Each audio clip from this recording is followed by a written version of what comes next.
How's it going, everyone, and welcome back to another episode of Buddy's House of Horror podcast. I am extremely excited to get today's episode underway with you guys. As you know, the top 10 list, the ranking videos are some of my favorite podcasts to do of all time, and today we're coming in with a heavy hitter, heavily requested, exciting franchise for you guys. Of course, we are talking about Saw, the quintessential horror franchise of the mid-2000s. We're going to be ranking every single film in the franchise, including the newly released Saw 10. And like I said, I am absolutely ecstatic to get this episode underway, so we're going to cut right to the chase. But before we go ahead and do that, if you haven't already, please subscribe to my channel and turn on notifications so you know when new episodes of Buddy's House of Horror come out. And if you were to give this video a thumbs up and share it with a friend, help me spread the good word about the House of Horror. It's greatly appreciated. If you're listening to this over on Spotify, Apple Podcasts, Google Podcasts, wherever you get your podcasts, make sure you're subscribing to the show, leaving me a 5-star rating and review, because all of that helps the show out a lot, and I really appreciate everything you guys do for the show. So with that, as I said, we're just gonna get right to it, so sit back, relax, and enjoy our entire Saw series ranked. The top 10 Saw films coming at you right now. Now let's get spooky.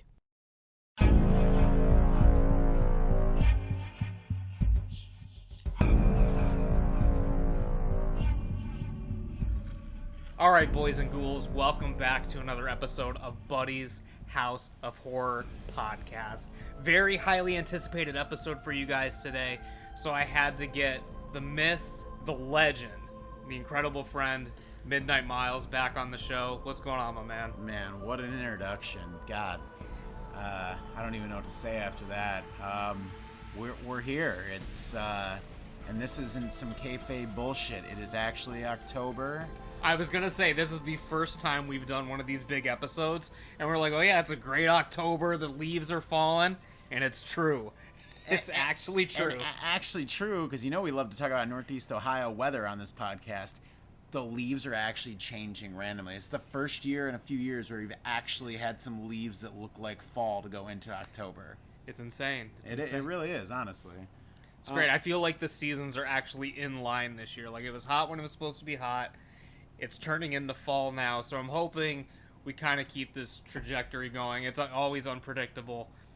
I just want to say thank you, by the way. Miles brought over a couple gifts for me, so I know we wanted to get right to the chase on this, but I wanted to acknowledge Miles on the podcast, bringing me over some gifts, some Trick or Treat Studios die cuts of Universal Monsters. Yes. Very great gifts, so thank you, brother. That was you're awesome. welcome. That's that early Christmas present. You know, me and Buddy like to gift each other. Just whenever we see something, we're well, like, all right. Well, it's it's only 2+ months to Christmas, so I get it out of the way early. Just give the gifts. Be like, hey, I was thinking about you. I feel like friends should do that more often. I feel like that's when you get the best shit, though. People wait to shop till Christmas time, and you miss out on stuff. If you have friends that are horror lovers or Halloween lovers, get the shit in October. You know what I mean? That's me pushing. When Spirit Halloween gives us that sponsorship when we get to year 10 or whatever together. Year 10 of doing this. But I'll take all the fucking blow up jack-o'-lanterns and shitty license gifts I can get. Anyways, I'm on the spiel already. What's going on, Kat? Not much. I mean, we've got a few other shows planned this October for you guys, so we'll save all the bantering and conversations like that for another episode, and we will get right to the chase. We're ranking every film in the Saw franchise. So top 10, really. There's Saw 1 through 10. I mean, there were some spin-offs along the way, but there are 10 films total. I guess we can talk about a little bit about the history of the franchise, like how it relates to ourselves. Because with this franchise, I mean, obviously in the past we've ranked Halloween, Friday the 13th, Nightmare on Elm Street, stuff like that. Films where the majority of them, or at least most of them, were released before we were born. True. This is a franchise that we were watching pretty much as they were coming out. I mean, you were a little older than me, so you were seeing them in theaters, I would imagine. For me, this franchise is almost synonymous with Blockbuster and Family Video for me, because I never really saw them in theaters. I was a little too young, but it would be stuff that we would always go and rent. I remember whatever year it was, like Saw 2 came out. It was the big deal to go see Saw 2. I think I was in 2005. I think I was in like 7th, 8th grade. It was right after the school Halloween dance. All the kids were going to go see Saw 2, like one of the later screenings. My parents didn't let me go. Oh, but that's a good story. It was a solid rental every single year. The first one I saw in theaters was Jigsaw. I didn't see a single one in theaters until then. Wow. But it was always like as soon as it hit the stores, it was either an automatic like buy or like rent or whatever every single time. But to segue into that, I'd like to say, since we did mention the past podcasts, you know, Saw 10, I'm gonna go, just came out this past weekend. Like I said, we're doing this right after that came out, and that wasn't the plan though. That wasn't the initial plan of doing this podcast. I actually talked to you like 2 years ago about you know, throwing around the idea of doing a Saw series podcast, and kept saying, "Oh, we'll do it maybe the next year or whatever." Obviously, like we had to get through the big 3 slashes first. Yes, like, I agree. But it was completely coincidental that a Saw 10 came out the same year we were doing this. Yes. We actually postponed this because, like I said, like kayfabe, like we like to do these early. We were gonna do this like months and months probably ago. At least August, and then then lie to everyone and put it out in October. But then we see Saw 10's coming out, and then we were like, okay, well, we can't wait until like the very end of the month to rank them, so maybe we'll do like a separate review for Saw 10. And then they push up the release a month. A whole month, yeah. And we were like, well, shit, we may as well wait and record this in October when they're all out. So the timing couldn't have been better do this. It's great. So hopefully the views reflect that. Hopefully people we'll listen see. to Hopefully this. you're interested. Hey, that's on you. That's on... I'm just the guy you call when you want someone to say a bunch of stupid shit on this podcast. But the Saw series for me, I don't have the rental experience with it. I was at either opening weekend, I believe it was opening weekend for Saw 1 in theaters, and then every other Saw, including this one, besides Spiral. Unfortunately, Spiral came out at a weird time, the pandemic, all those things like that. It was one of the first films back in theaters. Right. But COVID numbers were very, very high when it actually came out in theaters, like that around that time as well. So I feel like that actually was a very big detriment to the film overall, in regards to, like, obviously, you know, the money it made while it was in theaters. But besides Spiral, I have seen every Saw either opening weekend or opening night. I think every single one I saw the first showing, either a midnight showing or like a 7 or 8 showing, now that they don't do midnight showings really anymore. Saw came out right when I had got like into high school, so it was almost perfect for me, where it was like, you know, I was about 15. I might maybe even came out 04, so it might have been when I was like going into 10th grade, because the fall. But anyways, you know, from the beginning when Saw came out to where Final Chapter, the initial ending of Saw, like any of these franchises, there's always a final chapter and 2 to 3 films after, Yeah, right. you know, after the original run. At least 2 to 3 after. So, but with Saw, you know, they actually did, you know, take a 7-year break in between them. So, I mean, there actually was, you know, you didn't know if something was going to come out. But, I mean, I went through so much of my life, and so much of my, like, growing up years was with Saw. Like, I remember when I went to the theaters, I had just, I think, was going to college and going, you know, do special effects and stuff. It was crazy. Like, you know, I had a moment where I like thought about what these films meant to me throughout the entire period of me and how much my life had changed. So the Saw series, you know, I don't hold it as high up as the other 3 that we've done and mentioned, but it's one that I really wanted to do, because now I feel like there are a lot of podcasts that are, you know, jumping on the bandwagon because of Saw 10 coming out, and probably a bunch of podcasts that will come out after the fact revisiting the series. But a couple years ago, and even within the last year or so, there has not been almost any podcast or rankings or things I've really seen of Saw, which is, what do you think about that? It's kind of strange, right? It is kind of strange, especially because, like, there were films, like, coming out. I mean, like, Jigsaw came out and Spiral came out, but you still didn't really hear people talking about the franchise that much. It might just be something about that era of cinema, Because, I mean, like, and I know I tease you about this all the time that we need to do this, but people don't really talk about ranking the Paranormal Activities anymore and, like, stuff like that. Like, that whole era of cinema is just, like... I mean, really, that was the only, like, big franchise that was going on throughout the majority of the 2000s. So it's kind of weird to see, at least, like, a big, like, mainstream, like, everyone went to go see them kind of level. So it's kind of weird to see it kind of fell off for a little bit. I don't think that's going to be the case with Saw 10, especially since it has like an 85% on Rotten Tomatoes for some reason. The best reviewed Saw film in the entire franchise, which is... we're going to talk about it when we get there, obviously, in the rankings. I'm happy to see the franchise back. I'm curious. You know it's not going to be the last one. But we'll talk about that more... probably more in depth than I'd probably even like to when we get to it. But the Saw franchise, it's one too why I was excited to do this podcast. It's one that I've watched. We probably, I'm not going to try to put too many words in Buddy's mouth, but probably each of us haven't watched each of the Saw films 5 to 10, 15 times, like maybe we have with the other 3 franchises we've done. So for myself, I hadn't seen some of these in probably a decade plus. The last time I rewatched all of them was, I think, sophomore year of college, so like 2011-ish. Wow. Like, I rewatched all of them again. And then I saw a couple, like, sporadically throughout that, like, rewatched, like, the first 3, like, randomly one Christmas or whatever. But as far as sitting down watching the whole thing, it's been at least a decade. Yeah, so... You don't have to put words in my mouth because it's also true. Yeah, that's what I mean. That was kind of like an exciting aspect of this franchise and doing this because, I can't remember, and I'm sure you can't either, every single fucking thing that happened. Especially I still can't after rewatching all of them. Especially in a franchise as convoluted, as overblown as fucking Saw, where like the last 5 minutes sometimes they'll put in 18,000 plot points that don't even fucking really matter, but they're like, look, it was a twist, or this or whatever. So they definitely stuff a lot of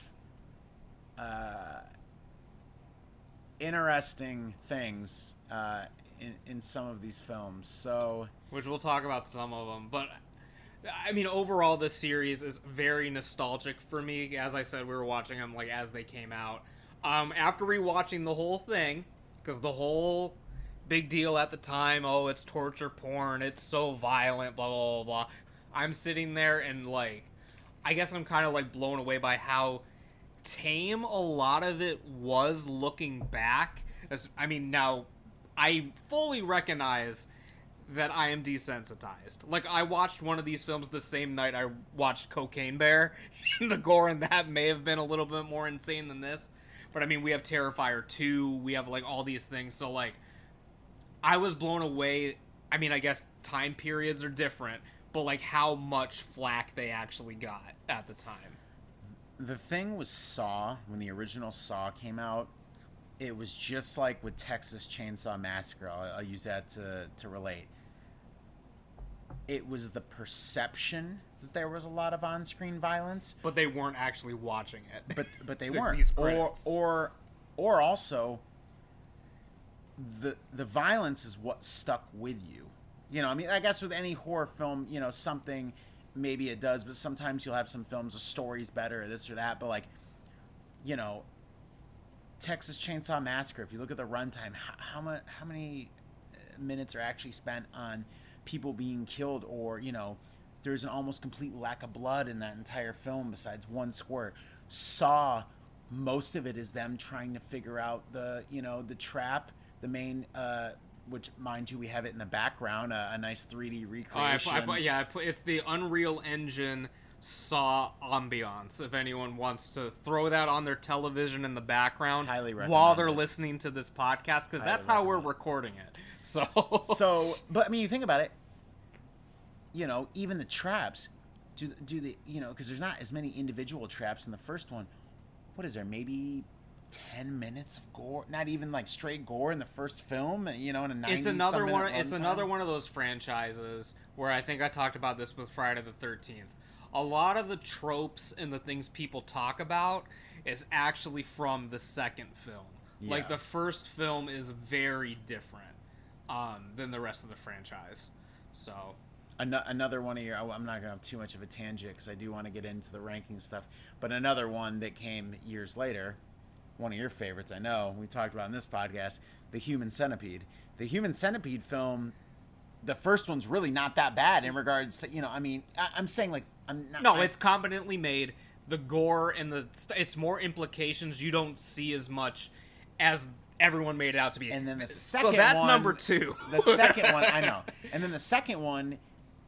the director literally said, "Oh, I'm gonna make it exactly what people think it is, and it's 1,000 times more fucked up and stuff." Yeah. But anyways, I'm already getting off on a thing, but we will not be ranking the Human Centipede films. we will not. No, we will not. But no, you go ahead. No, go ahead, because I was gonna ask you a question. But if you have something else to say, the overblown long. We gave a long form answer, but this series, when you go back and watch it, is not quite as gory as you think. It's much more of a police procedural, like a slightly gory CSI. It's a combination between a very long episode of CSI and fucking like Days of Our Lives or something. Like, yeah, that's a good, yeah. Like literally, like the constant twists, constant characters coming back, or did they die, did they not die, who is actually evil and who's like, it's legitimately, and like I've seen people talk about this online, like this isn't something I came up with, it's basically a soap opera mixed with cops, so like it's CSI and fucking General Hospital or some shit. All right, you were gonna ask me before I but what I was gonna ask you, how hard was this for you to rank? For me, can I be honest with you? Yeah. I did not have them ranked until you walked into this house today. Wow. My wife were talking about something, and I was fiddling on my phone, rearranging the orders. So I'm not 100% confident in my rankings, because as we talked about, a lot of the stuff kind of like blends together. Yeah. And there's a lot of middle ground, and I don't really have strong opinions when we get into some of the like later sequels. It's just like a flip of the coin of which ones I like better. So I kind of like with my other like main series, I kind of always have like a nice top. I won't even say top 5, like top 4, where it's like in these franchises, I'm like, oh, these for me anyways. It's like I might not know the exact order. I'm like, oh, these are definitely my favorite ones out of 10 or 13 or whatever goddamn many films we're ranking when we do the series rankings, but. This one was probably, besides Nightmare on Elm Street, but we talked about that on that podcast, but that was a little bit easier to define, like, as far as, I guess I'm talking about two different things here for a second, but a lot of these films, like Nightmare, I'll use that relation, are very close together, where it's, like you said, a fucking flip of the coin, where it's like, if I could break down the ranking, like, this is a 3, this is a 3.25. Like, that's how like, it's like one scene made the film better, or a sequence, than the rest. And if you would have asked me that 10 years ago, you might have got the flip answer, obviously. But... like, a lot of it for me is, like, based on, like, memorability, how stupid the characters in it actually are. Yes. How bad of a film it actually was. How much of it actually doesn't make any sense. How much of it's boring. Like, there's so many like factors for me that it's hard to kind of place them, because so many of them have things that I like, and so many of them have things that are just flat out stupid. But overall, like, as a whole, like, again, the series very nostalgic for me. Like, I do like the series overall. Like, pretty much every one of the films, there's something in it that I like. Almost all the films. Same. Almost. Yeah, okay. Right. But I guess it was kind of hard putting the ranking together, but kind of not so hard, because, again, they all kind of... it doesn't really matter. Like, I know the ones I like the most. I know the ones that are at the bottom. It's just the middle ground is a little iffy, so... I very much...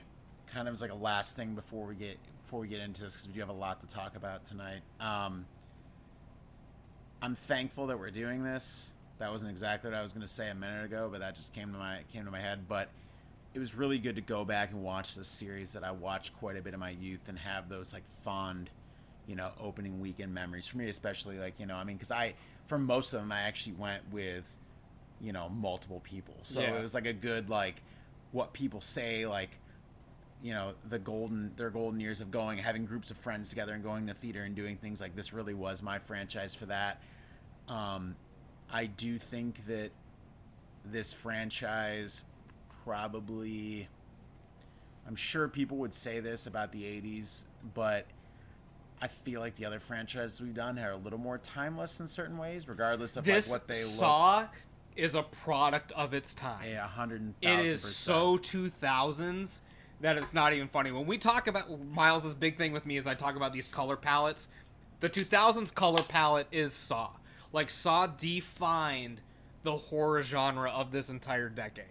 You can't talk about horror in the 2000s without Saw being at the top of the list. It's very much a product of its time, to its detriment as well as what makes it so good and so what it is. With things being shot in digital nowadays and the way that people like things, I don't think that you'll ever get... You might get some imitators, but you'll never get the same... There's a certain style to this. And then even with, like, Saw 10, they tried to replicate the style a couple times, but even still, it's not the same kind of thing. I agree. I know I'm kind of... We're gonna talk a little bit in detail about that soon, but definitely a product of its time, for better or worse. There's some things now I'm just like... I guess my final thought, I'm kind of cutting myself off a little bit, but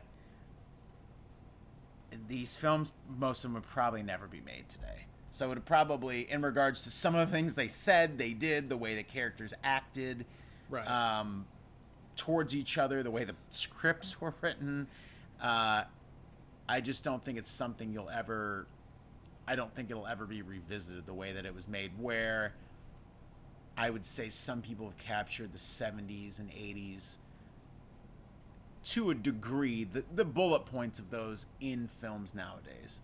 I also think that this is probably, like, the last, like, big franchise you'll ever get. Because nowadays it's all the A24 stuff. Like Paranormal Activity came after this. But 10 films? Yeah, that's true. Yeah, you're right. Yeah, you're probably right. You probably are right on that. And plus, I mean, half of the Paranormal Activity ones are side stories. Like, really, it's still 1 through 5 or 1 through 4. Yeah. Like that, because nowadays it's all like A24, like the auteurs of horror. Like, right. It's much more like one and done, or like maybe it'll get like one sequel or something like that. I don't think we'll ever get a film that comes out every Halloween for like 7 years in a row. Like, you know what I mean? Probably not. Which is strange. Because right now horror is probably more profitable than it's been like overall in a long time, yeah. But anyways, I think we've gone off quite a bit. I think the listeners would probably want to get into the rankings, right? So in the past, we've always done, Miles will do one, he'll talk about it, then I do one, we'll talk about it. But Miles has been obsessed with this show called Halloweenies. So I'm giving you the option. Do you want to do it the way they do it, where you go through the ranking and then when both the film is mentioned on both people's list, you talk about the film? Or do you want to do it the way we've been doing it? I don't care. I'm giving you the option. Well, we're not trying to, I'm not trying to copy I did find a podcast this year that I very much enjoy. I struggle with certain podcasts where I feel like they lose me with maybe... Anyway, I'm not going to go on a full tangent about that either, but I fucking love Halloweenies. It's a very good podcast. Very good as far as, like, their knowledge. Like, they will do 3-hour podcasts on one film in a franchise and do the whole franchise. So good from, like, more of, like, a film historian history. No, we'll keep things classic Keep mode. it classic? All right. So we kind of already do that where if, like, the rankings we are jump close. back and forth, yeah. I'm not going to just talk over you the whole time. Or, regardless. So... Do we have the same number 10? I don't think so. Okay, then I'm going to say no. If you have any hesitation, I don't then think there's so. no way we have the same number 10. Well, I'm going to let, I'm gonna let you go first. I want you to go. Okay. Take lead. It is the first year I've gone first. Okay. Is it really? I think I normally let you go first. I'm an asshole. Anyways, all right, guys. This is the official fucking Saw top 10. If you don't like it, you're a fucking idiot. Here we go. Bro, if you don't have Spiral as your number 10, there's no way. I know you don't, but I don't. I just don't know. I'm trying, and I feel bad for it. Because, again, it came out COVID year. It had some promise to it.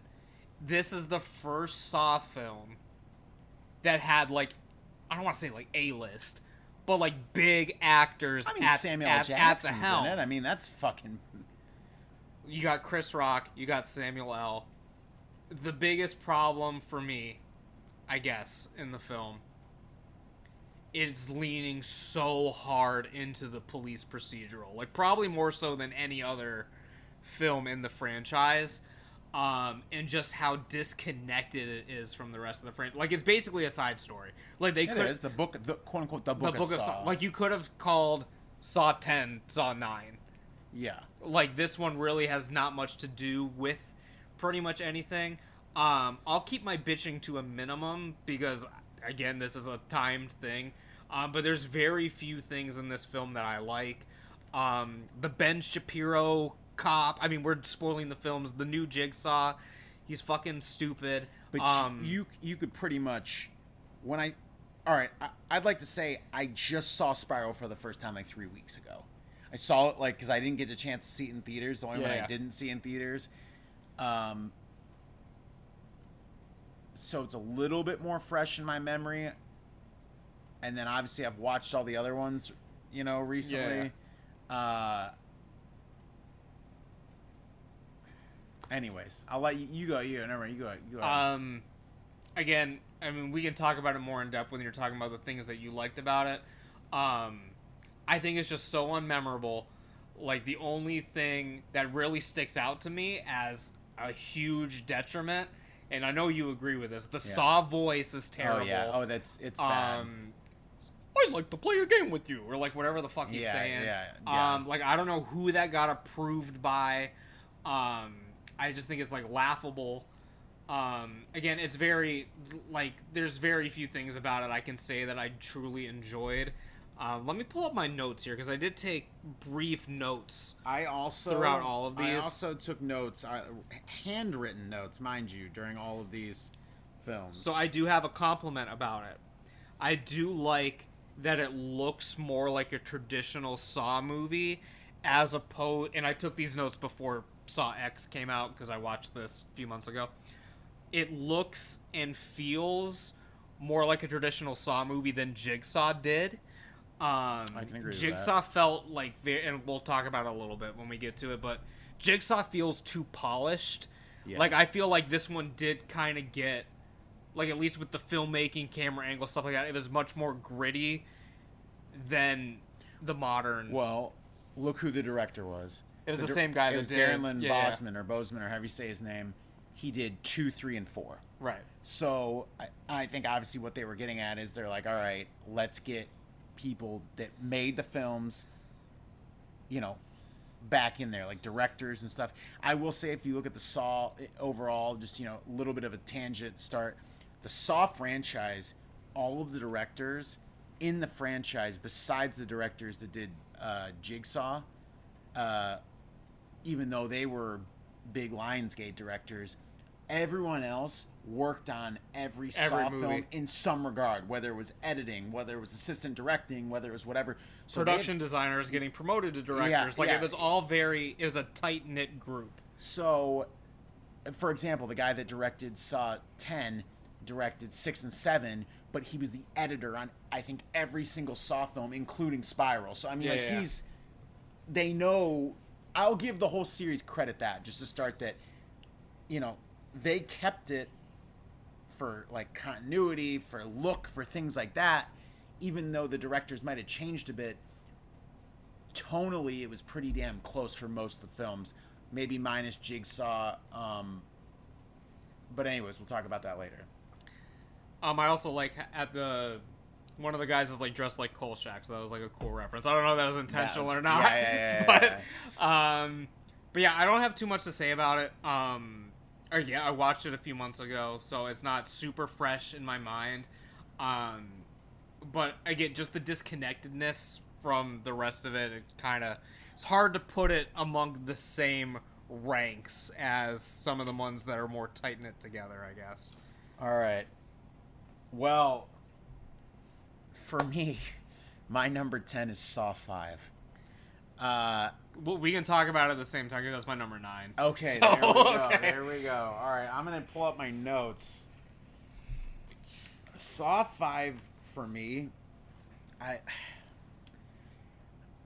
it had the unfortunate, and probably maybe quite a few people listening to this maybe won't be old enough or just don't remember, but Saw 5's trailer was, "You'll never believe how it ends." That was its big fucking thing. It said it over. I saw the teaser for everything, and fucking back when there was TV spots everywhere. I mean, it was like burned into my mind. And then when it comes out, it's the first Saw that has no twist, and it just ends. That's the irony. That's the thing. And with me, I was like, and first of all, the film that preceded the last 85 minutes or whatever, and then I got to the end, and I'm like, the first one where I was like, wow, that was a piece of shit. And it took me a lot to say something like that. For Miles saying a film sucks? Oh my god. To be fair, I like parts of Saw 5. I just think that if you're thinking of the police procedural CSI, this is the one that is the absolute most, because this is the one where pretty much everyone from the first 4 has been killed off or removed for now or this or that. Right. It's basically Hoffman's story, and then also Strom. Yeah, Agent Strom. So I like their dynamic and how it goes back and forth in the film, but it just removes a lot of the things that make the first 4 really like good, or at least fun watches. And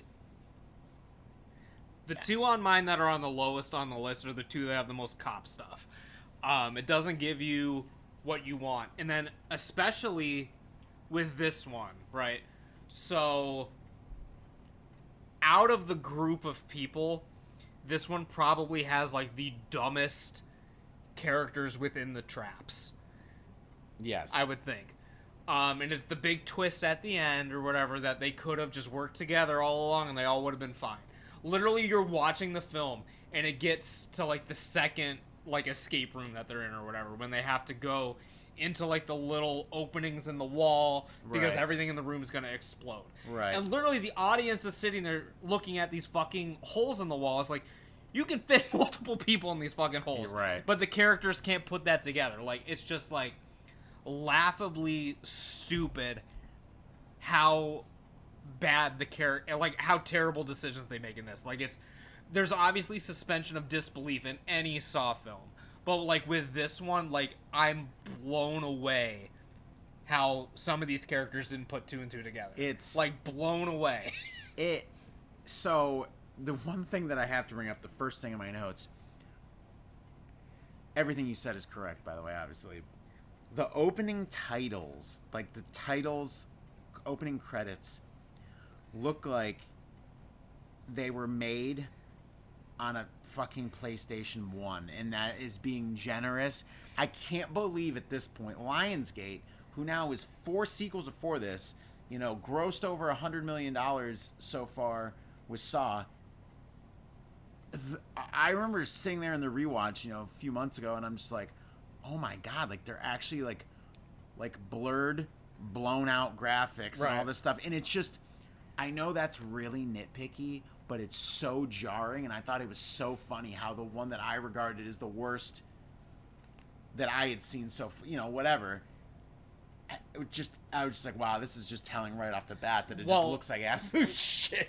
Out of the original 7-film run, like, this is the one that feels the most thrown together. Mm-hmm. Because, like, as you said, like, in part 4, a lot of the major characters we were following through films 2, 3, and 4 are now all gone. Yes. So it's them also trying to figure out where are we going to go with this. Yes. So And part of it is, I mean, you got to hit that deadline. Like, every year they had to be getting them out by Halloween. Right. So it just feels rushed. They didn't know what they were doing. The script wasn't ready. It feels like the traps, like, at no point in this film, like, this is one you can point to and be like, oh, this isn't gory at all. Like, there's no point in this where I can even see audiences back then being squeamish in any way at any of these traps. Except for maybe the first one. I put the opening trap as one of the goriest to date as I watched that. But now this is how bad the film is. I can't even fucking remember what the opening trap was. The opening trap is the one that's straight out of fucking Pit and the Pendulum. Where the guy's on the table. Yep. Yeah. And, like, if you don't know anything about the franchise, like, even watching it, because, like, the whole thing is that's not a Jigsaw trap, it's a Hoffman trap. Right. Like, even watching it without, like, knowing that, it doesn't feel like a Jigsaw trap. Yes. And yeah, it is kind of gory, but again, that's the opening scene. Then the rest of the time, it's just people exploding. I gotta say, since we're talking about this both right now, is my number 10, your number 9. The cops in this, as we're talking about the police procedural, all of the cops at this point, even ones that aren't even, they're just background cops, let's say. So this whole police department and special forces, all stuff, has been dealing with Jigsaw now. We don't know the timelines. They never tell you how many months or whatever, but let's just say minimum months to a year, something, have been dealing with Jigsaw at large. Well, I think they say, well, no, that's in part 4, because, like, they say that, like, Donnie Wahlberg's been missing for, like, 6 months or a year. You're right. That's the only time we get, like, the gap of time. You're right. But, like, even still, we don't, is this all in the same year? Is this a couple of years? Like, it's all kind of like... I think it's months. I think they say something with months. They don't say, because I think I would have remembered them saying it, but it is, you're right, it's like months. Like, he's been gone months or whatever. Well, anyways, okay, so they've been dealing with him at large for months. They've probably cleaned up 20, 30 crime scenes with all this. And this one I put, I can't remember the exact reason, but why do the cops keep going into places by themselves? These booby-trapped fortresses that he's setting things up, and they're like, I don't need backup. I'm just going to go in. Bro, half these places have tripwires the second you open a door, or this or that. It's just, for being a police procedural, or so much to deal with cops and law enforcement, and maybe that's the whole joke. And that's the whole joke a little bit inspired, but we'll talk about later, is like how ineffective, unintelligent the police are. I mean, they're just, it's fucking ridiculous how many times, especially in this film, like, people going into rooms and this, opening this, touching this. I'm like, you know, looking back, they don't have gloves on. I mean, ruining crime scenes, you can just visibly see it. It's just like, watching it now, maybe being older under a more critical eye, I'm like, God, these fucking characters are so fucking stupid, so many of them. But anyways, do you have anything to say on that? Nothing that you didn't already cover. Again, like, it just feels like so, like, they're just, like, grasping at straws at that point. Like, at least, like, I mean, we'll get into it, but, like, 6 and 7, like, they had more creative ideas than this. Like, yes, 5 is very much, really, like, in a way, like, Jigsaw is kind of like a remake of Saw 5 in a lot of ways. Like, you have the characters all going through rooms together, which I don't think is the most entertaining way to do a Saw movie. I like, you'll see this when you get into my list, but I like the ones where it's like one guy going through sort of trials or almost something like that. it's a fun house, a haunted house experience, almost to a degree. I mean, do you have any? I want to ask you one more question about Saw 5, because we're probably. What do you think? Do we have anything else to say about it? The journalist guy fucking sucks when he fucking blows up. It's so good. Like, mansplain, gaslight, gatekeep legend. He's awful. Yeah, he's again. That's what I talked about. How a lot of these characters now, it's like maybe they be written, but not to the degree of like how shitty these human beings are. I would say the biggest thing about Saw, maybe why it's not talked about a lot, just to get this out of the way early, 75 to 85% of the characters in all of the films are completely unlikable, unrealistic, completely bad. disposable. I mean, disposable. But I mean, they're just such awful fucking human beings. Anyways. Do you think that Agent Strom dies too early in the series? Because really, when I go back and watch it now, he's barely introduced, barely in it. And do you think he'd be a better foil for Hoffman as the series goes on? Not necessarily. Like, I'm kind of glad they got rid of him just because I think he sucks. But, All right, okay, yeah, no, I fair, mean, like, fair. I don't know. It's just very, like, I thought he was always, like, kind of lame. Okay. And I mean, like, yeah, he has that moment where he's like, oh, I'm the big hero. I'm going to stab through my own throat to save this trap. He's big baby face move. But I don't know. Like, I could never get invested in what he wanted to do. Okay. All right. Fair. Like, enough, I can fair see, enough. I can see that it needed, maybe the franchise at that point needed a hero to root for. Yeah. But again, a lot of the other films, like, they don't really have a hero you're rooting for through multiple films. True, but we'll go into some of that too. At least not ones that you really care about, which we'll get into that. Fair enough. But yeah, I didn't mind that he got killed off, to be honest.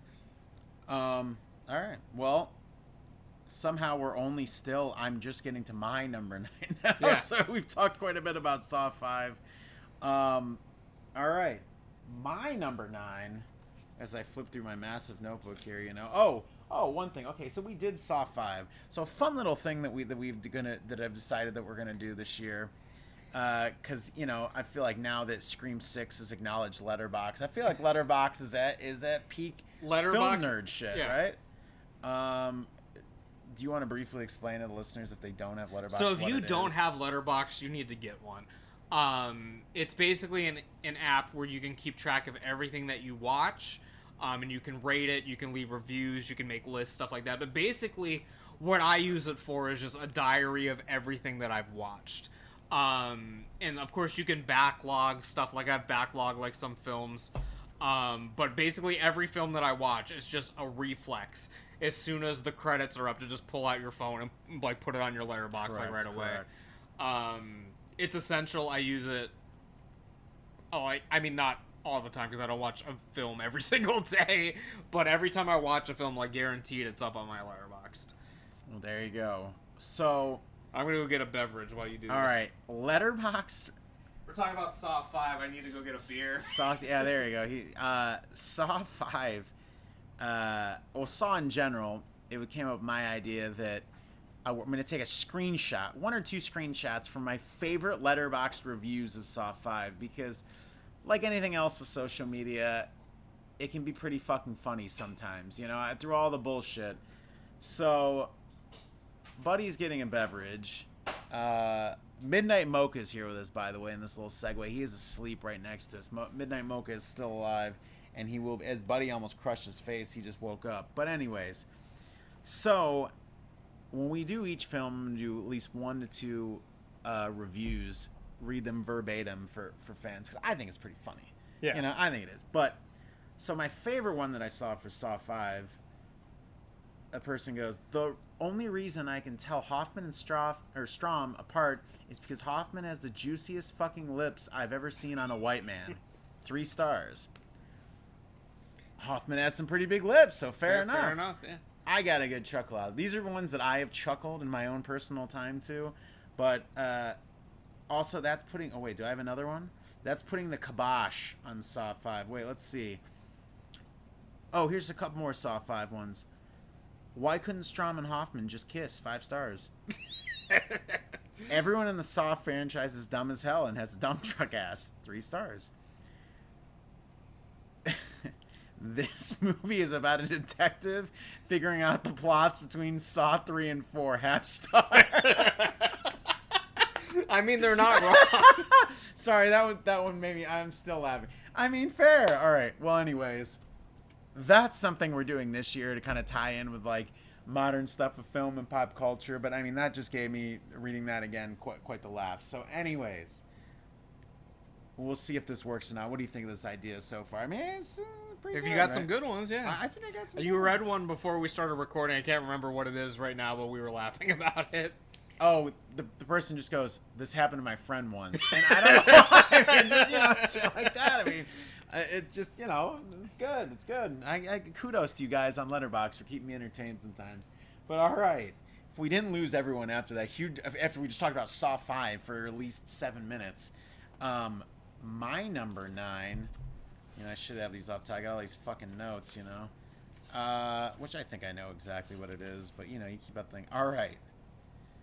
My number 9 is, I'm not sure what the title this is. There's lots of titles. Saw 3D. Saw the Final Chapter. It's the 7th entry in Saw. My number 9 is Saw the Final Chapter. That's what I'll call it. Man, I think Saw the Final Chapter was the one when I rewatched. I was actually kind of a little bit shocked at how I remembered it being on the lower end, but the beginning of Saw the Final Chapter, there's a great scene, probably the most elaborate, well-lit trap of the franchise to this point, where broad it's daylight, outside in a giant metropolis. How they ever set this fucking thing up, I don't know. It is behind glass, but about 2 men, excuse me as I burp, that are caught in between one woman. It is a bizarre love triangle. To say the least. There we go. I'm not going to spoil the rest if you haven't seen it, or if you have, I'm not going to explain it. But beginning, I thought was great. Starts great. Then you get 5 minutes in and you start listening to the dialogue, and you realize that you have the absolute worst detectives of the franchise, the most misogynistic humans of the franchise. Like, this is the one where I look back, I'm like, holy fuck, this would not be made now. Just like, there's a scene where the main cop comes, like, he's at work, he's at the police station, he's in the middle of, like, they're cracking, like, a huge breakthrough on the case, walks out of the room, his female coworker walks by, and he turns around to stare at her ass for at least a minute straight before it cuts to the next scene. And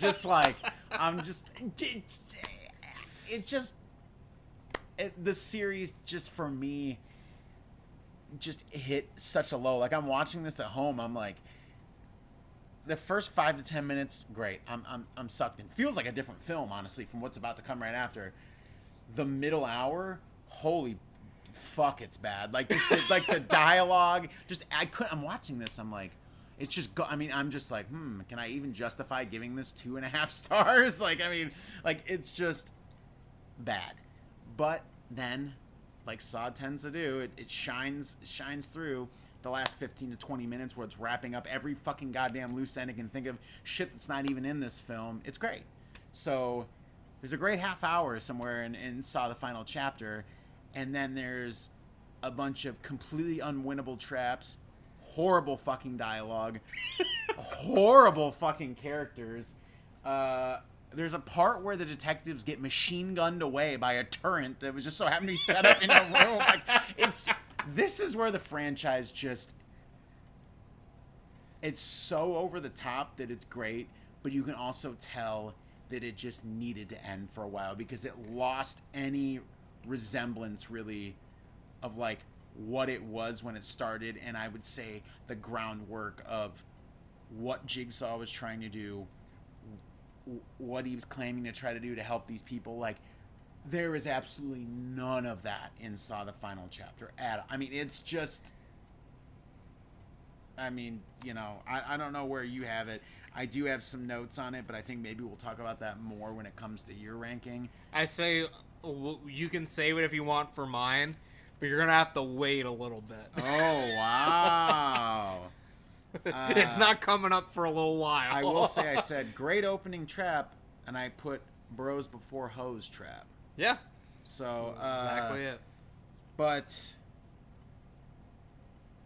anyways, we'll go. Yeah, I'm sure we'll talk about it. I mean, I kind of did my big points, but that's my number 9. I think that was the one. I honestly was shocked at how like bad that middle part was. I honestly think if they could have written a better story or just had some better characters for like that middle hour, I would have like jumped it up higher. But like when I think about where it was and how it was compared to, let's say, at least the first few films, it was just so far removed that it was almost a parody. Like, I was like, this is like a parody to me of like what Saw was, right. You know? No, I get that.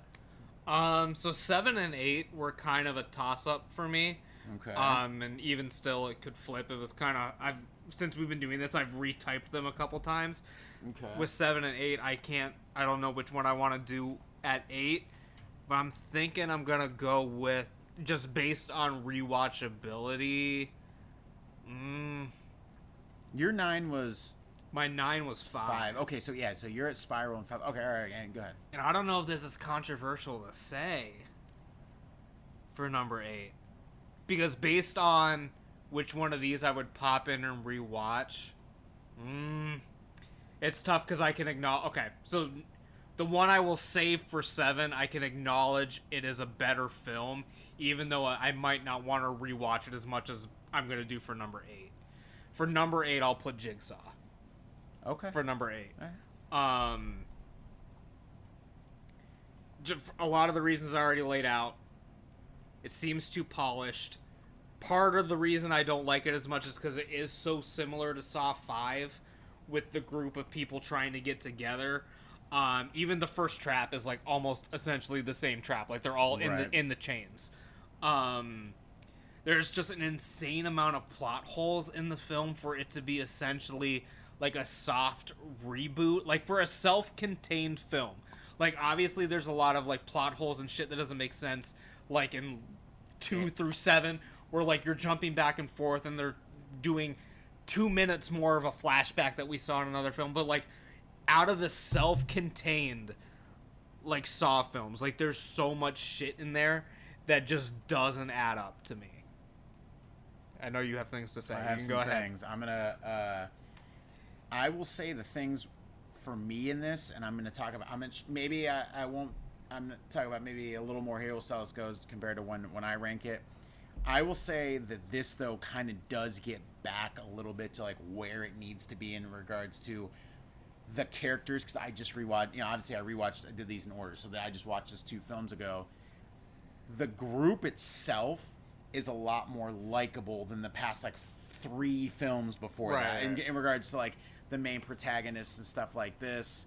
The games too don't seem as completely unwinnable as, let's say, how I just talked about the final chapter. Final chapter, they were giving people like 30 seconds to do these completely elaborate. I mean, there's no way in you'd pass out from the pain before you even, Because like within the context of the story, it makes a lot of sense because like timeline wise, like I know we talked about like spoilers, but these are the first elaborate like Jigsaw traps. Like it's not the first person he killed, but this is the first. Essentially, this is the first group. Prequel. Yeah, it's the first group. I mean, that's not. I like that this is one of the ones where, really the only one besides perhaps Saw 10, which we'll talk about, where it's like not just in an unknown, unmarked urban wasteland the entire time. Like, it is a unique. It is a unique location.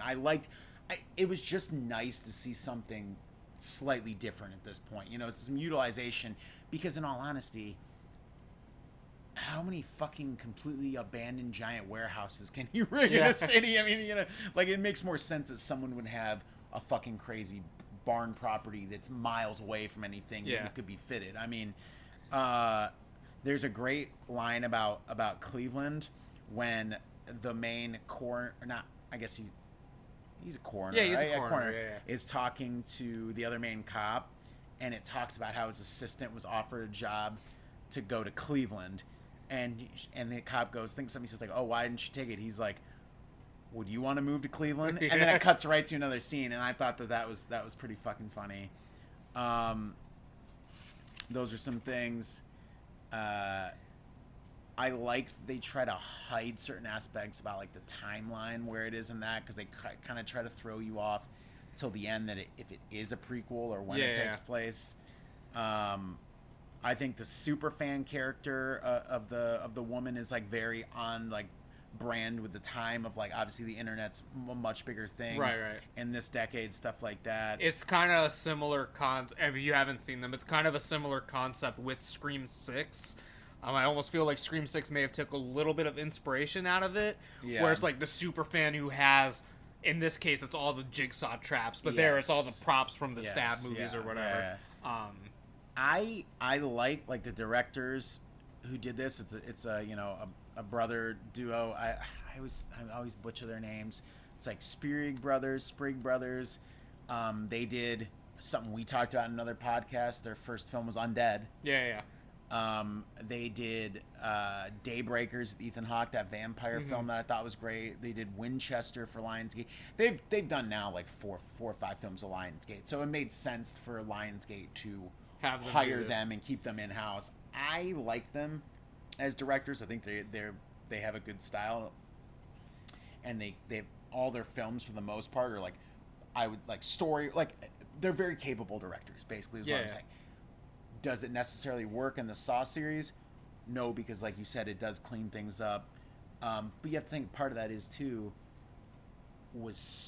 it's the first one of the modern era. Exactly, that's what I'm saying. Was this the first one shot in digital? But I think maybe Final Chapter was. It might have been. I don't know.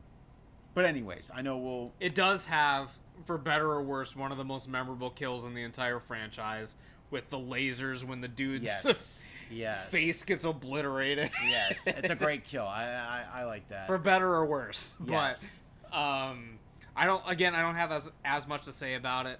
I do like they tried to tie it into the original films for it being the first one back in a while. Do I think Jigsaw needed yet another secret protege? No.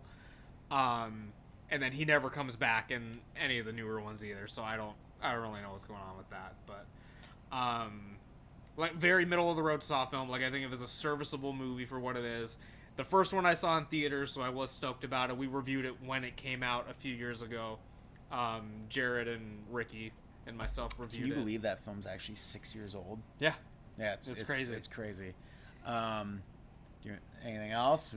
No, nothing too much to say about Jigsaw that I haven't already mentioned. So not my favorite, but again, like there's very few in the franchise that I dislike. So like I would rewatch it. I've rewatched. This is my second time rewatching it. So that was your 8. I have a feeling that I know what your 7 is, but we'll see. But my number 8, this will be the controversial take of the show, maybe not really for us, but my number 8 is Saw 10. That's my number 7. That's what I thought. I figured. So I mean, we can. Because it was kind of hard because like, yes, it's a better made film, but like it's not one that I'm gonna be like, oh, I want to pop that one in. Like, you know what I mean? Like I don't. Here's the thing. To anyone that's listening to this that likes Saw 10, I get it. It's a well-made film. It's made by the same guy that did 6 and 7 and was the editor, like I said, and all these other ones. Made sense. He's arguably probably maybe the best director in the Saw as far as like actual direction franchise. I mean, he knows what he's doing. But you said it maybe best when you walked out and I kind of had a feeling, I didn't have high hopes, let's say, for this. What did I say when I walked out? I can't remember. You said that could have been a fan fiction Saw film, and I mean, because we saw this together, and yeah, like it does feel very fan fiction-y. I am not one, at least in my current state of life, where I can't say I don't have nostalgia for stuff, but I feel like when people use the word nostalgia or nostalgic, they have something almost clouding or blinding their judgment, or actually maybe even blinding their interest in that, in my mind. I love Friday the 13th and all these things, and love that, and I love it for the time when it came out and when it did and all these things, and it'll always be one of my favorite films of all time, just I'm using it as it. But like, it's not like I am blind to its flaws. Yeah, but even that, I guess what I'm trying to say is I don't need to see, even though, which we'll talk about on another podcast, they're doing this prequel Crystal Lake series. I don't need to have Pamela Voorhees come back in something, to be honest. And I'm not, maybe this isn't the best example, because this is something that I never thought would happen that's actually going to happen here shortly. But it's something we've talked about even with the new Exorcist trailer. Like, it's just becoming a cliche in and of itself. It's like, oh, the main actor from this film is still alive. We need to make another sequel 10, 20, 50 years later at this point, Exorcist, where they're in it. Yeah. Like, it's just, at this point, it's extremely overdone. at least with this film, Saw 10, it's not like he's in it just for a cameo. Like, he is the star of the film. Yes. It's not like the fucking Texas Chainsaw one, where they didn't even get the original actor who played the girl. It's a different person, but even still, they're barely in the movie. Yes. For me, I've gotten to a point where I've seen all the best versions of, like, the original versions. I want these franchises, and I know that you and I, to a degree, have differed on a couple opinions in some of these films over the years, like other films. It's just a whole nother fucking thing. But I like when people have the balls to move forward and do something, even if it doesn't work fully, because, in my opinion, you're never going to get a better Saw film. I shouldn't say this because we're doing the whole fucking podcast. Let's go. Okay, Halloween. You're never going to have someone do Halloween 1978 again. I mean, you're no, I know. Am I wrong? I mean, it's just not. It's not. Jared and I talk about this all the time, and it's a little bit of a different comparison. Like with music, do we really ever need another Metallica album again? No, I don't think so. No, Does Slayer need? Well, Slayer, they're retired now, but Slayer came out with an album a few years ago. Did we need that? No. Like, it's kind of the same thing in that regard. Like, it's all nostalgia. Like, I enjoyed Saw 10. I enjoyed the new Halloween franchise for parts of it. But do we really need all of this? I don't think so. At this point. Now that it's been a cliche. Like, when Halloween 2018 came out, stoked beyond belief Jamie Lee Curtis came back. But now every single horror franchise is doing... Like, I wouldn't be surprised they make a new fucking Paranormal Activity and then they get the girl that played Katie to come back. Oh, yeah. Like, totally. it's just gonna be a thing as long as they still keep making money. And yeah, some of them are good. Like Saw 10, overall, thought it was a good film. For parts of it. But like...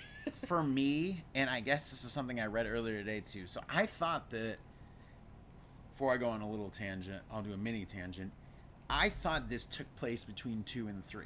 Now I read this takes place between 1 and 2, which makes it even more unbelievable with the no de-aging or no anything, because, I mean, they just look...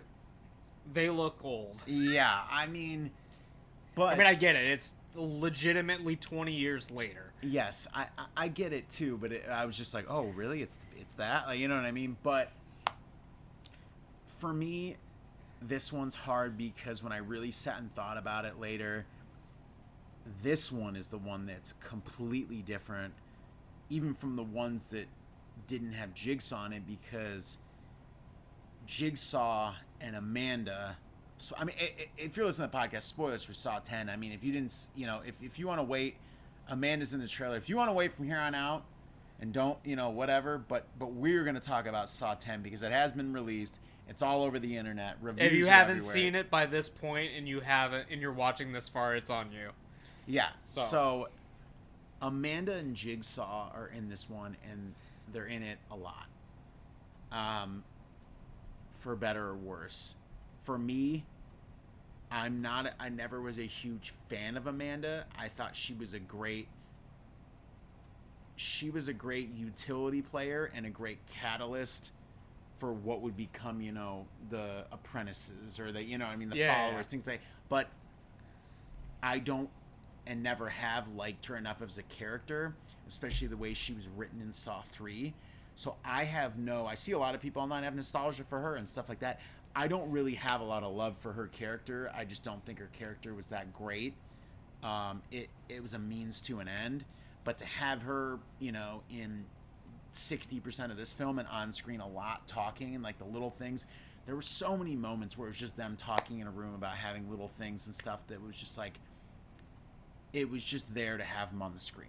Yeah. Like, it didn't do anything for the story. It didn't do anything for the traps. Like, there were literally ones where, like, oh, you can go set up the next trap? And then they talk about going to set up the next trap for 2 minutes. When I think about it, I'm just like, what? Why was that there? It was a 2-hour, the longest Saw film in the series, and you could have easily cut probably 45 minutes out, and I'm not even being generous. Like, honestly, right. It was... It's a great, like, I use that term subjectively, but it's a very character-driven piece. I do feel like if you were to have all of these scenes and maybe have it tie in a little bit more, because that's like my biggest thing with this one. And I talked about this in my spoiler-free review. If you haven't seen my spoiler-free review, there's no real stakes in this. No. Because it takes place between 1 and 2. You know that Jigsaw and Amanda are going to be fine. Yeah. They don't really tie anything like deeper into the lore or the canon. Like, it's literally just a side quest. That's why it feels like so fanfiction-y, because like you could completely have not made this movie, not seen this movie, and it doesn't affect the franchise at all, unless you're really interested in more of Jigsaw's like character. Because this film, he's the protagonist of this film. You're rooting for Jigsaw. Yeah. Not in a way you're rooting for, oh, all the characters are dumb, I want to see Jason rip their heads off or whatever. Like, this is actually painting him as the hero of this particular story within the larger franchise in which he is the villain, obviously. But, I don't know. This is the one that... Which is a unique take. It is a unique take. It is. And I give him that. And I really do want to say this is a very, a very modern Saw, which I think maybe why I don't like it as much, where I feel like even Spiral and Jigsaw still felt more akin to the series, where this kind of feels not even just fan service, but it just feels... It doesn't feel like Saw to me when I sat and thought about it. I mean, yeah, the traps are there and stuff, but... It's mainly a character drama. Yeah. Like, that's what... And this one's very brightly lit. They're all in, the story has its handicaps because, Jigsaw's in Mexico. He's away from home. He has this and that. You really have to suspend a lot of fucking disbelief that he was able to make 3 or 4 traps and set up a danger room in probably 48 hours and get Amanda into Mexico somehow and be able to find all these people. The people that are giving it such great reviews, I haven't really read many of the reviews, but I'm like, if you think about the story, I mean, he's a fucking superhero in this, because there's no way his fucking fragile, feeble ass could, he would have not even been able to sleep. I mean, he would have, or even taken a shit with all the stuff he had to do to make this work. Again, I'm being a little critical, but I feel like it makes you out of all of them, and like this is the Saw franchise, you might have to suspend your disbelief the most with this one. Yes, and some of that might be that Tobin Bell, I mean, he looks very fragile and old in this. You know what I mean? You were talking about the liver spots on his hands. I put some foundation on him if you're not going to de-age him. I mean, it takes 2 minutes. I mean, I'm just using an example.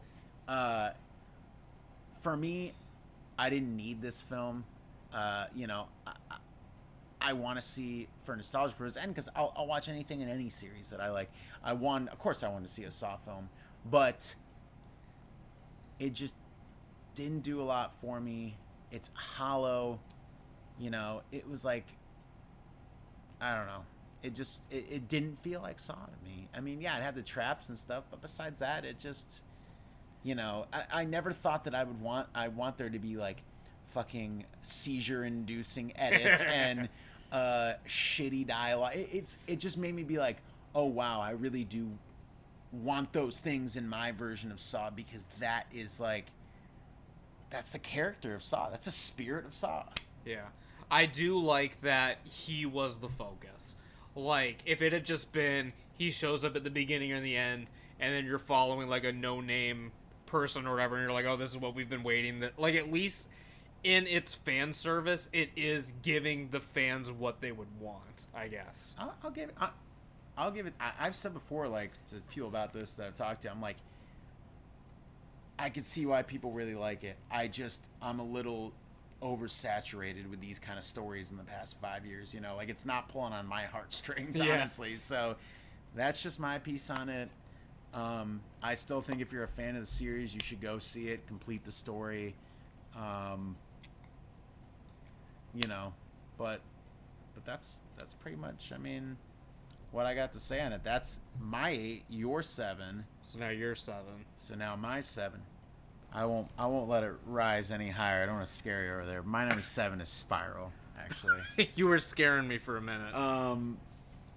Spiral, believe it or not, I thought it was better than what people were saying it was going to be. And I enjoyed it more on an initial watch than I thought I was going to. Now, I like the way this film looks when it's in the traps. There's like a weird blue glow to it a lot of times. Like, I don't know why. It's just like stylized why. Like, I like that this one has more of a visual style where Saw 10, there's like, oh, we're in Mexico, there's a little bit of a yellow filter on it, or it just looks clean. Like, I just don't, I feel like this one at least harkens back, even though maybe it's like a different style, but it has a little bit more of that like strange color palette look to it. Like we said, it's from the same director as 2, 3, and 4. I've only seen this once, so just like 10, it's kind of hard for me to do, an accurate review where I can't remember everything. I've seen it one time, so it's a little bit harder for me. But I felt like, again, talking about Saw 10, I feel like this one is actually, for the most part, for what it is, a well-directed film. I don't think the pacing's bad in this.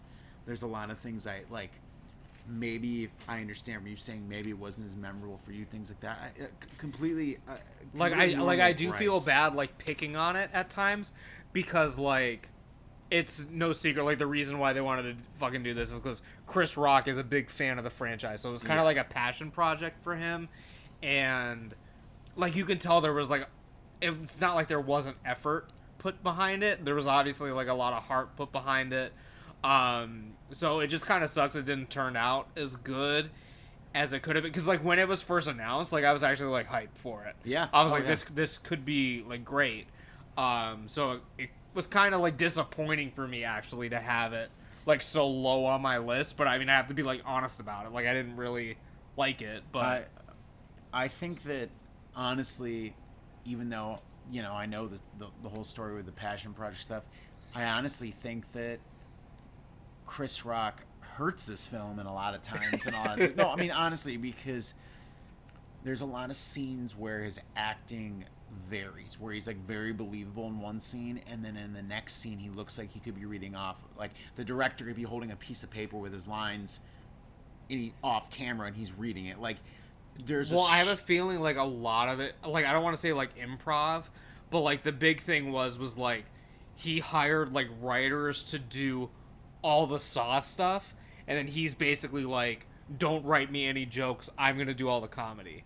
Oh, wow. So like I don't know if a lot of it was like improv, but it was a lot of like too many like hands in it, because like they would write a scene and then he's basically like, okay, how do I put jokes into this? Yeah. So it definitely comes off like that kind of vibe, that like there was a that's lot of like pulling the strings behind the scenes by Chris Rock. Yeah, I could see that. I definitely could see that. There's a really funny Photoshop picture of Samuel Jackson and Chris Rock, like that I just wanted to comment on, because that, I probably gave it an extra half star for that alone.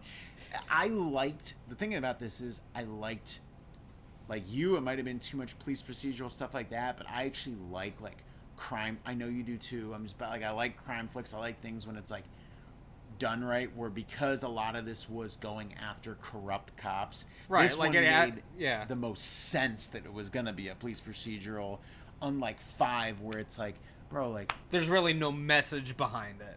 Like at least this one had, just like how 6 is like, oh, we're talking about like healthcare. This one is like the pharmaceutical industry, like in Saw 10 or whatever. At least this one had a message for why there was a police procedural in it. So I will give it that. I think the biggest thing is it. I kind of mentioned but cut myself off earlier. Me, when I first started watching it, I'm like, it's either the killer is either his new partner or it's Samuel L. Jackson. Like, I mean, that was just like I was like, to me, there's no other person it's gonna be. And then it was his partner, but his dad also did a bunch of fucked up shit for this. So it was like, it wasn't, like they didn't, it was a little bit too, even if you didn't know the exact twist or what was going to happen, it was a little too predictable from the start that it was going to be, to me, one or the other. And that was me now, where I don't know if it's when you watch something, it's like, you think about, like, if you are predicting something, I think about, like, multiple angles. Like, well, it could be this because of this, could be this. Like, I'm never always like, oh, it's definitely this or something if I think about something, and that's just my mind for me running. And like I don't know if it was like this for you too, but like part of it may have been so predictable because I literally marathoned all of these, right? So like it's kind of like yeah. like I can't imagine like if you're not like a super big horror fan or like whatever, if like you're like just like That's popping true. it on or That's whatever, true, yeah. like you might, like I can't like speak for everyone, but like I don't know if you would pick up on it, but literally like I watched this Jigsaw and like probably like the final chapter like within like a day or two of each other. You did. So like you watched. I these went in a much insane. shorter time than I did. I started quickly, and then you're like, oh, I'm gonna start, and then because we watched 3 together, and then literally after we watched 3, I had all the rest of them done within like 3 days. Yeah, I was like, I couldn't even. It was unbelievable. I don't have a lot to say on Spiral. I think that honestly, if they could have reined Chris Rock in a little bit, and then I liked it because it was a copycat killer. It was a different voice, and I like some of the stuff, but I don't like the voice. You know what? No, it shouldn't have been the same voice, but they could have done anything other than that. The thing is, by the time I got to the end of the film, though, it was almost like a funny, guilty pleasure how weird the voice was. Like I was like, do I like this? Like it was. I liked the one trap that stuck out to me a lot, like even more so than I'm thinking about. Like I watched 6, I'm like, oh, the one girl cut her, or not 6, 10. The one girl cut her leg off. Ooh, that was the big trap. But in this one, like the guy he was in the water trap and he had the stuff on his fingers and like the cop, the whole, like I thought that trap was super fucking cool and elaborate. That was just like, and I liked the way it was shot. That was like where I'm talking about the color palette there. Like there were just some like direction that I really liked in Spiral. I don't know if it'll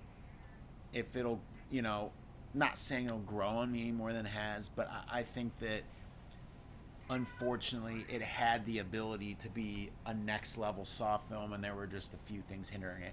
But I'm genuinely surprised that it ranked higher than even Saw 10. But but anyways, what do you got for we're already on to your number 6. What do you got? My for number 6. Oh wait, screenshot. We're doing the. You got your reviews. The only thing I had for Spiral, because I watched this late at night, was I had no reason to rewatch this. 4.5 stars. I couldn't find very many good ones for Spiral. I'm surprised. But that's it. That's all I had. So I don't have a good. I think Spiral's the only film I don't have. I didn't do one for Saw 10 either because most of the initial reviews on Letterboxd for that are like pretty normal and good. Yeah, You gotta give it a couple years for like the unhinged ones. Yeah, the super unhinged ones where it's a bunch of people smoking Delta 8 and eating fucking Krispy Kremes at 4 a.m, writing insane shit. Yeah. Because this one's exclusively in theaters, so... Yes. So there's no Delta 8s at 2 a.m. Well, not yet. Not yet. But, alright, anyways. Next up on my list... I can't believe number 6 already. Number 6. I actually have Saw 3. Okay. Number 6. Yeah. Just because... So, a little behind the scenes. So Miles fell asleep during Saw 3 for a lot of it. For about 10, 15. At the end. The ending I did. The ending completely. And I joked with him. I was like, well, if there was anyone out of this franchise for you to fall asleep during, it's Saw 3. Because although it has some really high highs in it, there's some parts of this that are so boring. Yeah. In Saw 3. And it pains me to say because, like, I do have a special... Like, out of the nostalgic factor for me, 1 through 3 and 6 are, like, where it's at. Those are the top tier nostalgia ones for me. But out of those, that's the one I've rewatched the least. Out of those ones that I revisit, like, somewhat frequently. I'll always remember the opening. I mean, not a Saw. I was looking at the wrong one for my notes. I'll always remember the opening of another film, which we'll talk about. It's a lot of flashbacks.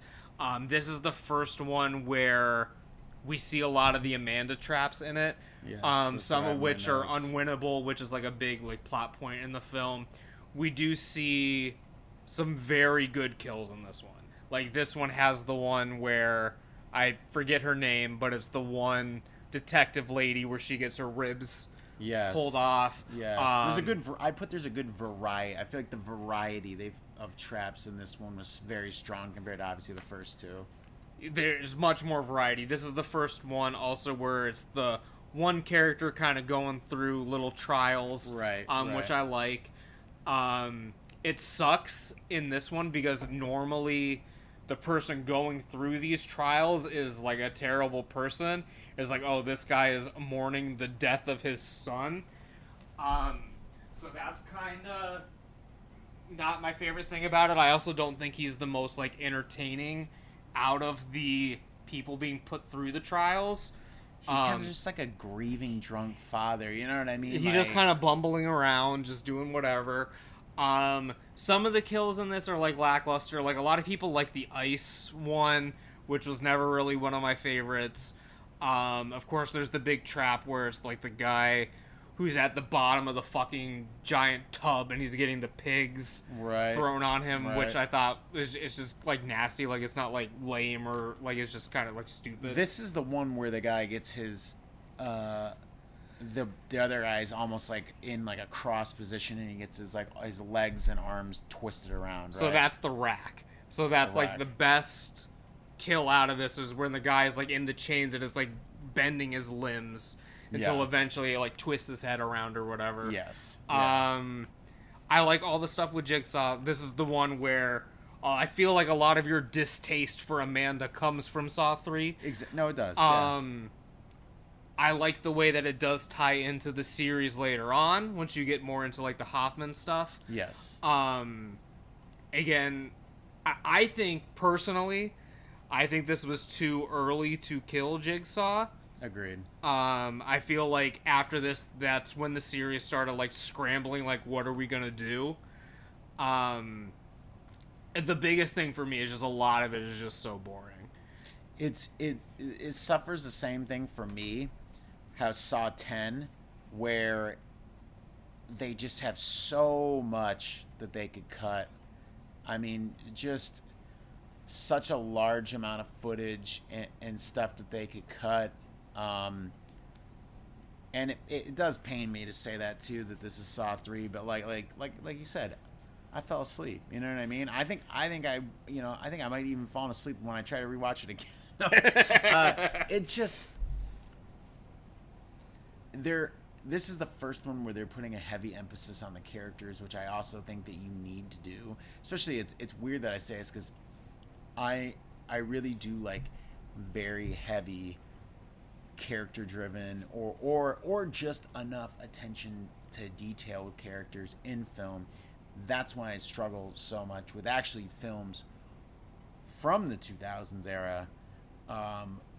So of course I'm going to sound like a hypocrite as I put Saw 3 down for attempting to do that, but I just don't think a lot of stuff that they came up with here is interesting, especially, yes, Amanda, half her lines are like, fuck you, no, we're going to kill her, fuck that. Like, it's just she's so poorly written, and that's what I don't understand, like, why people have such an interest for her, because most of her dialogue in Saw 3 is just her being a whiny bitch, and I don't even like to use that word really, like, in general in my life, but she sucks. Like, she's just not good in Saw 3, you know?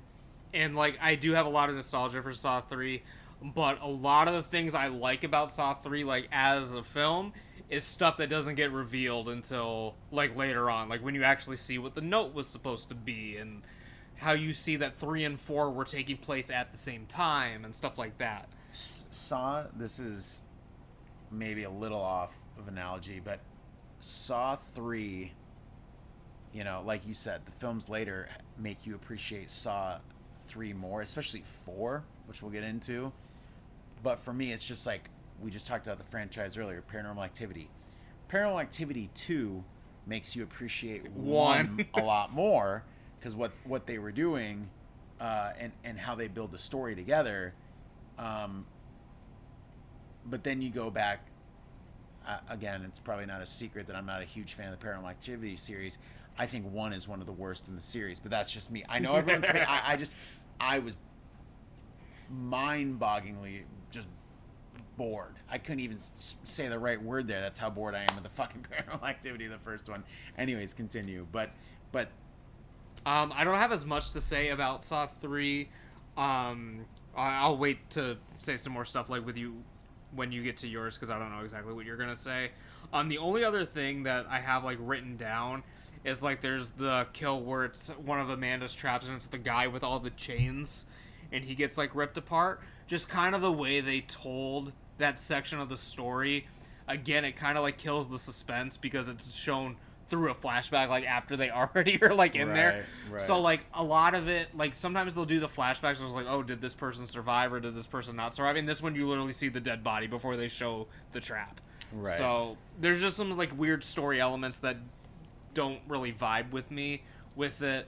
Again, I think it was kind of rushed killing off Jigsaw in the third film. Like I don't know if they were like, oh, this might be the last one or like whatever the decision was at the time.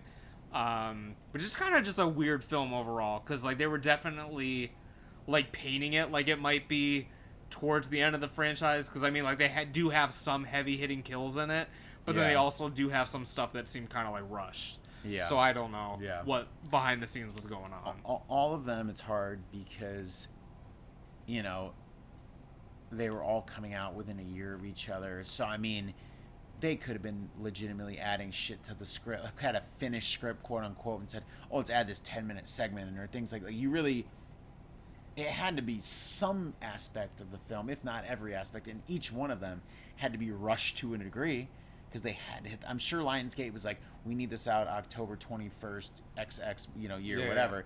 And they're like, oh shit, that gives us maybe only a week to figure out who's going to write it.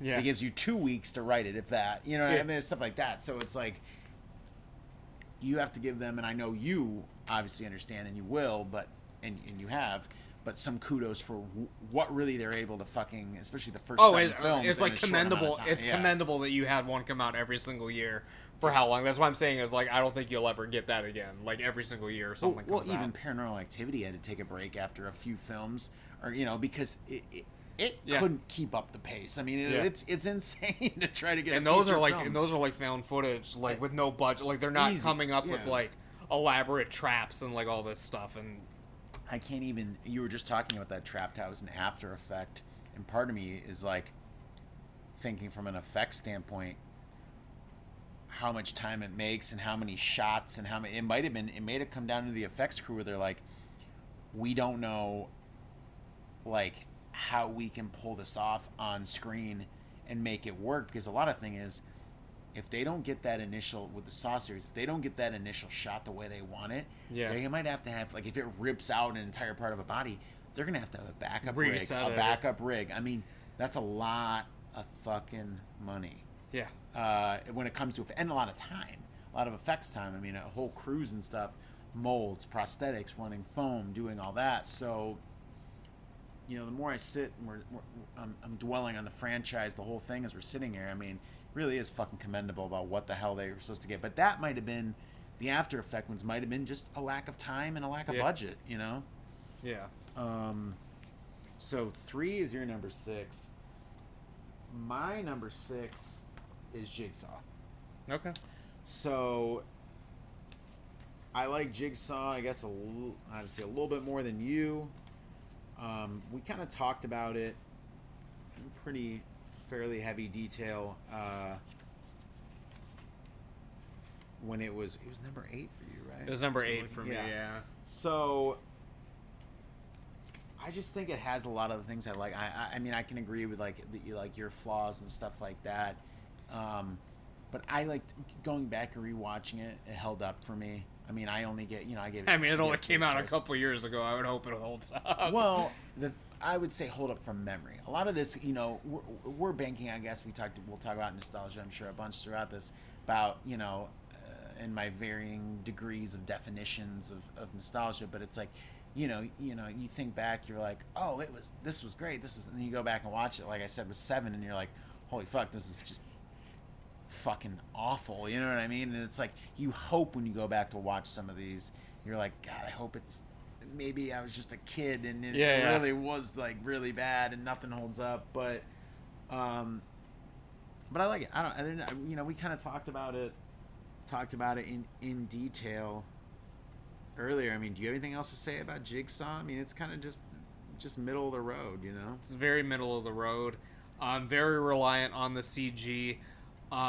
There's some good CG in it, though, and I will say, like, actually, some of this, I thought, anyways, I will say, although it makes sense that a lot of the people that are being targeted in this aren't, like, they're not as bad as some of the people he would kill later on in the series, but that's because it was so early on.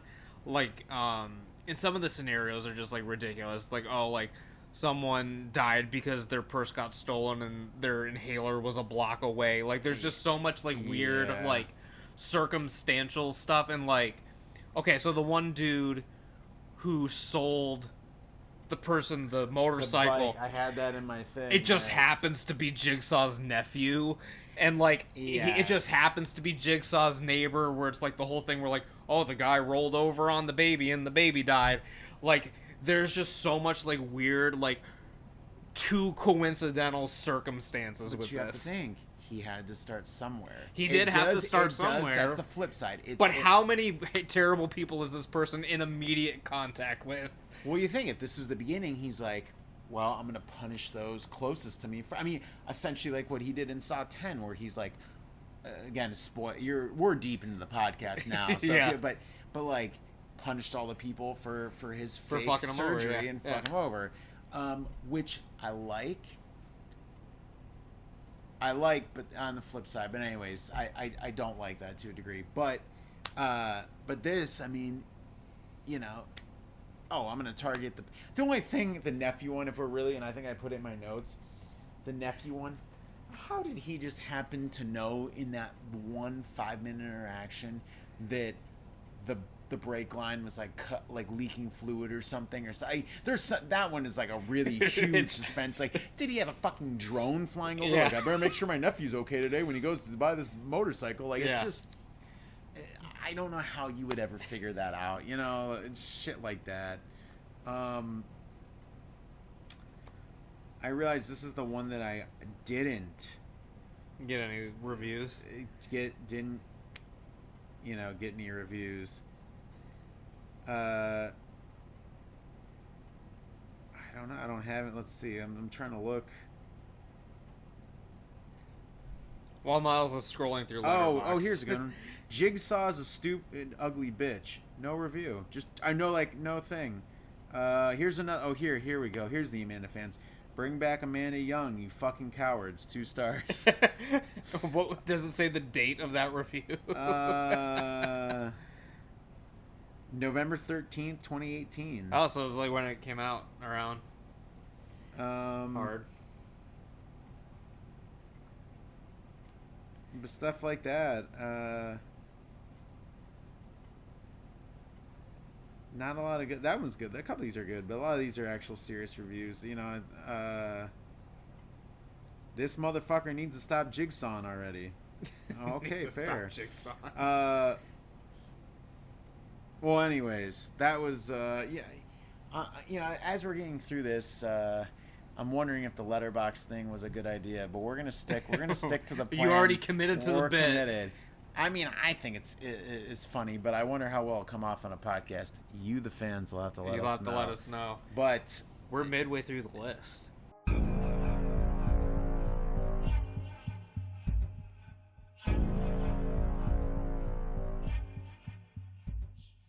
Well, that's about it for this time, you guys. I know we cut it off a little short. You're going to have to tune back into the next episode to see the epic conclusion of our Saw series Ranked, and I can't wait to see all you guys there. If you guys enjoyed this episode, make sure you're subscribing to the show wherever you get the show, turning on notifications, leaving me a rating and a review, because all of that helps the show out tremendously. And with that, I will see you guys back here again for the epic conclusion of our Saw series Ranked. So with that, take care and stay spooky.